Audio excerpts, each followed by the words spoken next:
اس سیدہ کائنات فاطمۃ الزہرا رضی اللہ تعالیٰ عنہا کی بارگاہ کا توسل ہمیں عطا فرمائے، ان کا فیض ہمیں عطا فرمائے۔ اسلام میں خواتین کو ایک خصوصی جگہ دی گئی ہے۔ یہ آج واویلا مچانے والے بھی سنیں کہ جیسے ہی اسلام اور مسلمانوں کا نام آئے گا تو ایک شوشہ اٹھاتے ہیں ہر جگہ سے کہ یہ مسلمانوں پر یہ الزام لگانے میں بہت جلدی کرتے ہیں، پوری مغربی میڈیا اور یہاں کی آتنکی میڈیا بھی ہیں، کہ مسلمان عورتوں کو زور زبردستی کرتے ہیں، انہیں چار دیواری میں بند کر دیتے ہیں، انہیں پڑھائی سے محروم رکھتے ہیں، انہیں تعلیم سے دور رکھتے ہیں، اور نہ جانے کیا کیا شوشے چھوڑ کر کے۔ یہی تو باتیں ہیں جو عورتوں کو ابھارنے کے لیے اور انہیں بیوقوف بنانے کے لیے پیش کی جاتی ہیں۔ میں خواتین سے کہتا ہوں کہ تم ان کی باتیں سننے کی بجائے اپنی تاریخ کیوں نہیں پڑھ لیتی ہیں کہ کیا یہ جو آج بول رہے ہیں حقیقت میں ایسا ہی ہے؟ اگر ایسا حقیقت میں ہوتا تو کئی ہزار حدیثیں ماں عائشہ صدیقہ روایت نہیں کر رہی ہوتی، حدیث کی کتابوں میں ان کی روایت نہیں لی جاتی کہ علم اور یہ تعلیم سے ان کا کیا تعلق عورت کا۔ نہیں میرے عزیزوں، مکثرین صحابہ جنہوں نے کثرت سے حدیثیں روایت کی ہیں اس میں حضرت عائشہ کا بھی مقام ہے، ان کا بھی مقام ہے۔ اسلام نے عورت کو ایک خصوصی جگہ عطا کی ہے۔ اس حدیث سے سمجھ میں آتا ہے کہ اللہ کے نبی صلی اللہ تعالیٰ علیہ وسلم نے ارشاد فرمایا دنیا میں چار عورتیں بڑی عزت والی ہیں، سب سے عزت والی ہیں۔ چار عورتوں کا تذکرہ کیا گیا ہے، وہ دنیا کی با کمال خواتین میں سے ہیں، جن میں سے پہلے نمبر پر حضرت سیدہ بی بی مریم رضی اللہ تعالیٰ عنہا، دوسرے نمبر پر حضرت سیدہ آسیہ رضی اللہ تعالیٰ عنہ، تیسرے میں سیدہ خدیجۃ الکبریٰ رضی اللہ تعالیٰ عنہ، چوتھے میں سیدہ فاطمۃ الزہرا رضی اللہ تعالیٰ عنہ۔ یہ چار عورتوں کا تذکرہ کیا گیا ہے اور کہا گیا کہ دنیا کی یہ با کمال خواتین معزز عورتوں میں سے ہیں، اللہ اور اس کے رسول کے نزدیک بھی۔ در حقیقت یہ چار عورتوں کے نام نہیں، یہ چار بڑے کردار بھی ہیں۔ ان عورتوں کے ساتھ ایک بڑا کردار ہے۔ اگر حضرت مریم کا تذکرہ آیا ہے حدیث میں کہ یہ با کمال ہیں، تو ساتھ میں ان کا کردار ہے وہ ایک عظیم ماں کی شکل میں آتی ہیں، وہ دنیا کی ایک عظیم ماں ہیں۔ اگر سیدہ خدیجۃ الکبریٰ کا نام آتا ہے ایک با کمال خواتین میں تو وہ ایک بہت ہی شفیق اور مہربان بیوی کی شکل میں آتی ہیں، جنہوں نے ہر وقت رسول پاک صلی اللہ تعالیٰ علیہ وسلم کے ساتھ وفا کیا، اپنے شوہر کے لیے ساری قربانیاں دیں۔ حضرت فاطمۃ الزہرا کا نام جب آتا ہے تو وہ ایک عظیم باپ کی عظیم بیٹی ہونے کا کردار ادا کرتی ہیں، ان کے کرداروں پر بھی توجہ ہونی چاہیے۔ حضرت سیدہ آسیہ رضی اللہ تعالیٰ عنہ دنیا کی ایک عظیم خاتون کے کردار میں ہیں۔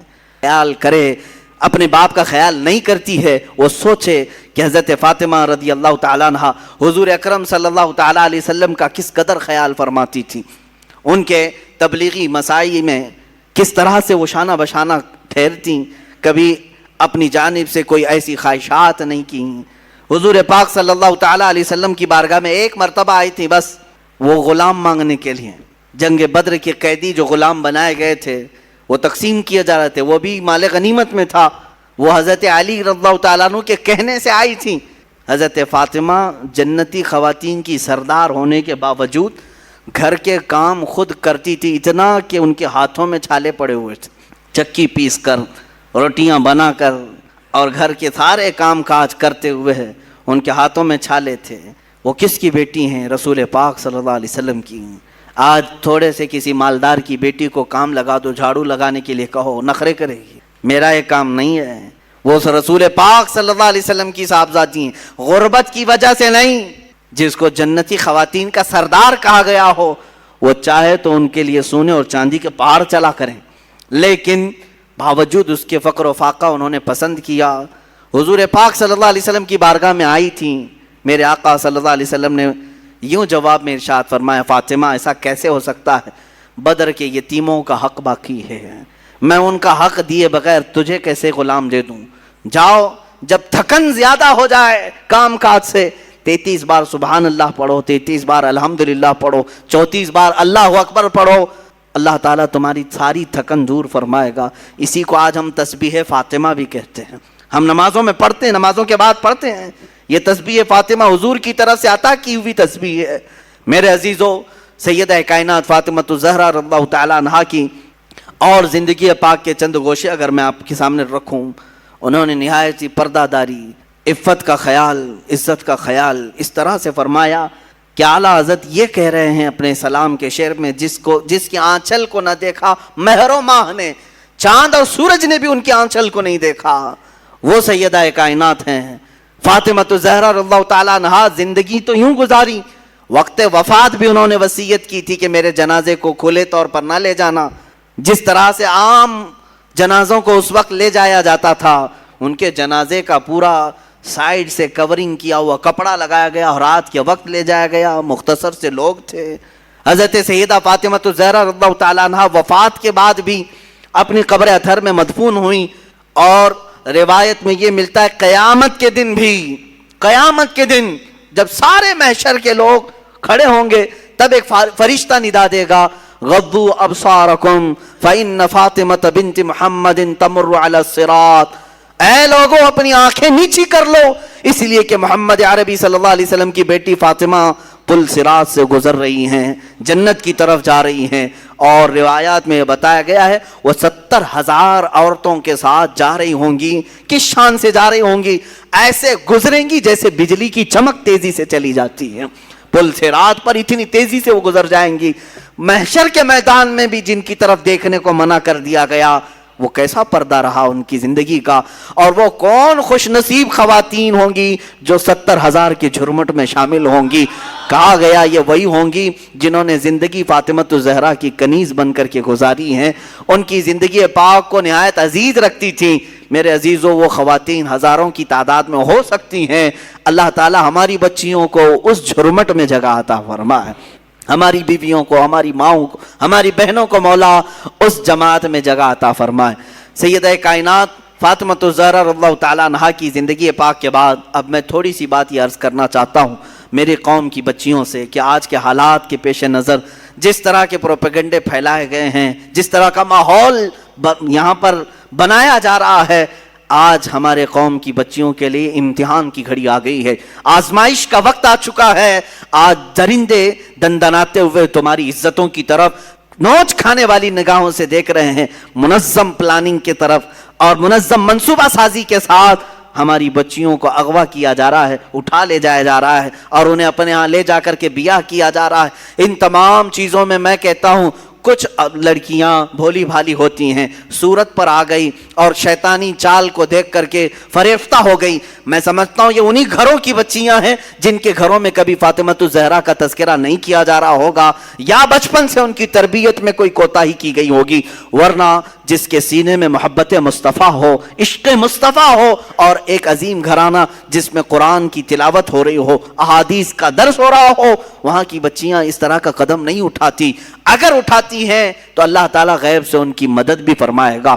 آج بڑی ذمہ داری کے ساتھ میں کہتا ہوں ہمارے ہاں جو ماحول پیدا کیا جا رہا ہے بچیوں کے لیے، یہاں جتنے لوگ ہیں وہ الرٹ ہو جائیں۔ آج کچھ درندے یہ اعلان بھی کرنے لگ گئے، دیکھ رہے ہیں آپ کھلے عام پوسٹر لگا رہے ہیں۔ اتر پردیش میں کچھ گنڈے اس طرح کی بھی بات کر رہے ہیں کہ ہم اس سال 2100 مسلمان لڑکیوں کو ہمارے ہاں بہو بنائیں گے، ہندو بنا کر کے لائیں گے اور اپنے حساب سے ان کی شادیاں رچائیں گے۔ یہ علل اعلان کیا جا رہا ہے۔ یہی بات اگر میں کہہ دوں تو پھر آتنکی ہو جاؤں گا۔ اگر ہمیں ضرورت نہیں ہے، ہم اپنے نوجوانوں کو اس طرح کھلے چھوڑنا بھی نہیں چاہتے کہ جاؤ اٹھا لاؤ۔ میرے عزیزوں، ہم چاہتے بھی نہیں، ویسے بہت سارے نوجوان ہیں اسی کام پر لگے ہوئے رہتے ہیں۔ اسلام اس طرح کی تبلیغ نہیں کرتا کہ کسی کے باپ کے کسی کی بیٹی کو اغوا کر کے لے آئے اور زبردستی اپنے بستر کا اسے سامان بنائے۔ ہمارے ہاں یہ طریقہ نہیں ہے۔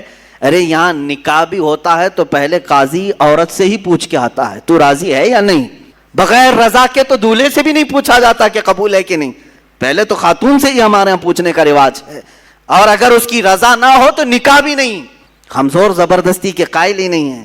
کسی کو اغوا کر کے لے جانا، اٹھا کر کے لے جانا، زبردستی بہو بنانا، اگر یہ کام ہو رہا ہوتا تو پتہ نہیں سب صفایا بھی ہو چکا ہوتا۔ ایسا نہیں ہے میرے عزیزوں۔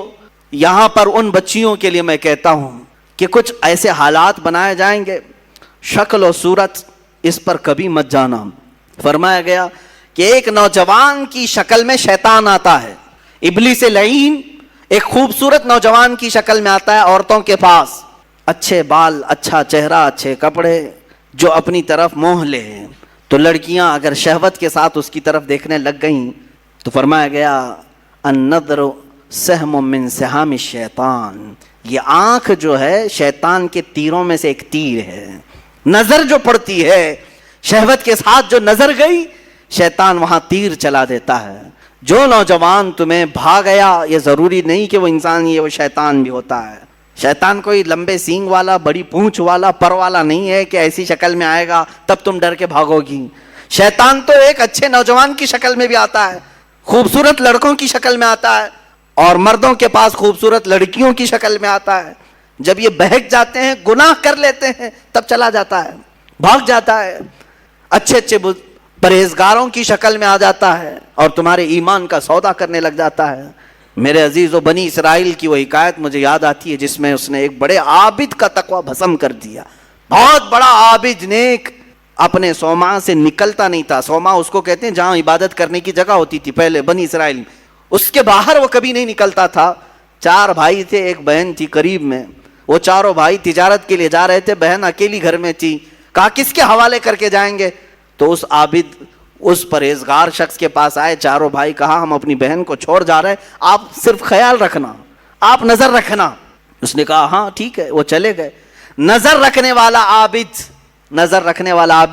نکلتا نہیں تھا. ایک دن ایک بزرگ آئے، وہ بزرگ یہی ابلیس لعین ہے. آ کر کے اس نے دروازے پر کہا کہ تیرے بھروسے ایک نوجوان لڑکی کو چھوڑ گئے ہیں، وہ گھر میں بیچاری اکیلی پک رہی ہوتی ہے اور بہت زیادہ اکتا جاتی ہے، کبھی کبھار بات تو کر لو، سو خیریت تو پوچھو.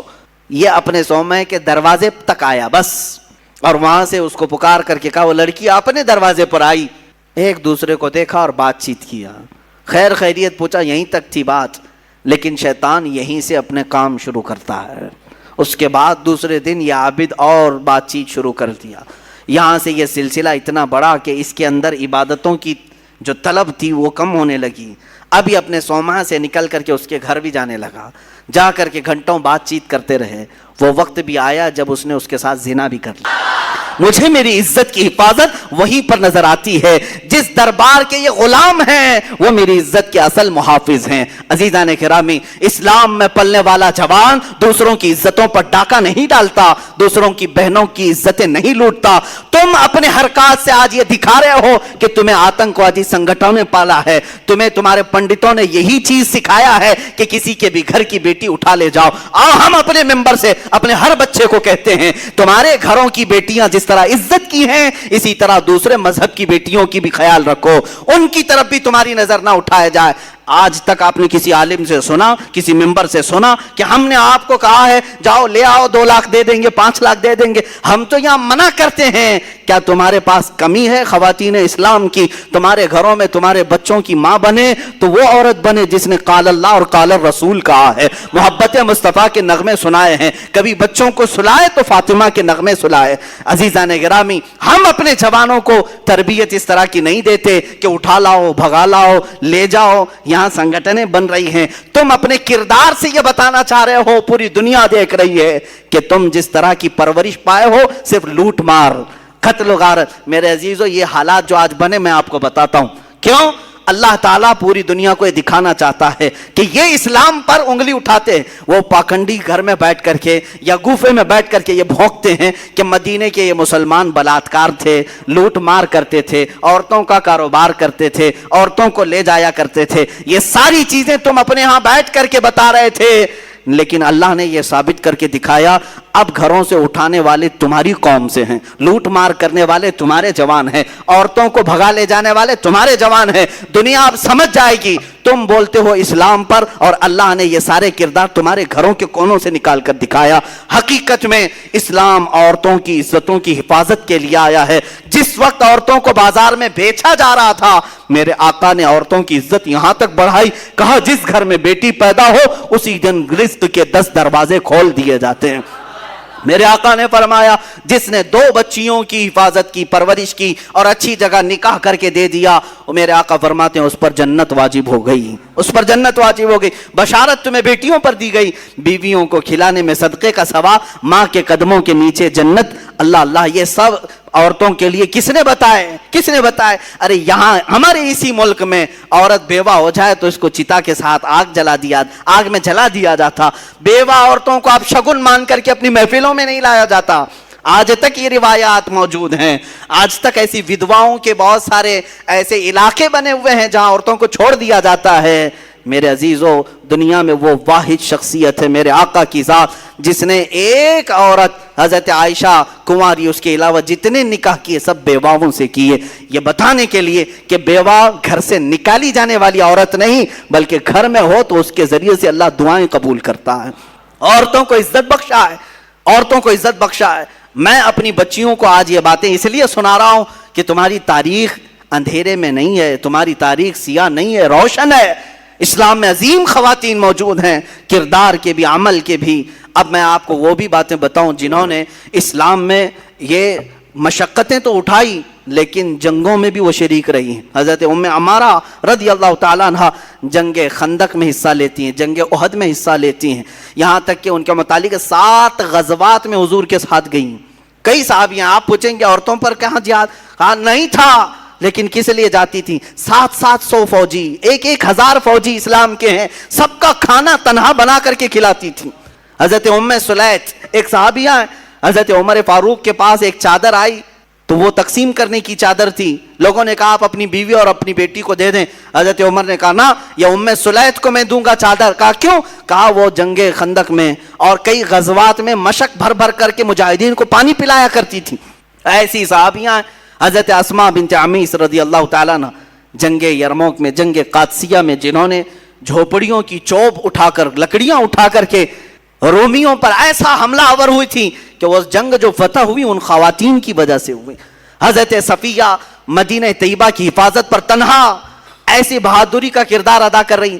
یہودی داخل ہوئے تھے عورتوں کے درمیان، انہوں نے خود اپنا نیزہ اٹھا کر کے سر قلم کر دیا. وہ مثالی خواتین ہیں، وہ دبک کر کے بیٹھنے والی نہیں. بلکہ ایک صحابی حضرت خنسا رضی اللہ تعالیٰ، کافی میں نے صحابیات کا ذکر کیا، ان کی برکتیں اللہ ہماری بچیوں کو عطا کرے.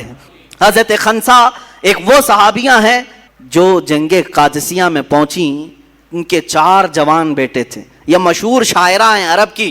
یہ ایمان لانے سے پہلے جب شعر و شاعری کرتی تھی، مرثیہ پڑھنے کا ایک طریقہ تھا عرب میں. جب کوئی مر جاتا تو اس کے تعریفیں کر کے لوگوں کو رلاتے تھے. مرثیہ اس کو کہتے ہیں. تو یہ مرثیہ پڑھنے میں مشہور تھی خنسا. ان کے بھائی اور اس کے رشتہ دار انتقال کیے تھے زمانے جاہلیت میں. تو مشہور ہے حضرت خنسا نے 2 سال تک عرب والوں کو رلایا اشعار میں. ایسے اشعار لکھتی تھی کہ لوگ رونے لگ جاتے تھے. اور ایمان لائی، 4 بیٹوں کو لے کر کے حضرت عمر فاروق کے زمانے میں جنگ قادسیہ میں پہنچ گئی. رات کے وقت اپنے پرانے اشعار پڑھنے لگی، لیکن اب بدل گئے تھے اشعار. اپنے بیٹوں کو کہتی تھی تمہاری ماں نے کبھی بدکاری نہیں کی، تمہارے باپ نے کبھی خیانت نہیں کی. اے جوانوں، اگر تم دین مصطفیٰ کے کام آ گئے تو خنسا کا سر بلند ہوگا. وہ رات بھر اشعار پڑھتی رہی. صبح جب اٹھے جنگ شروع ہوئی. وہ بڑی گھماسان کی جنگ تھی. شام سے پہلے لوگوں نے آ کر کے بتایا حضرت خنسا کو کہ تمہارے 4 بیٹے شہید ہو گئے.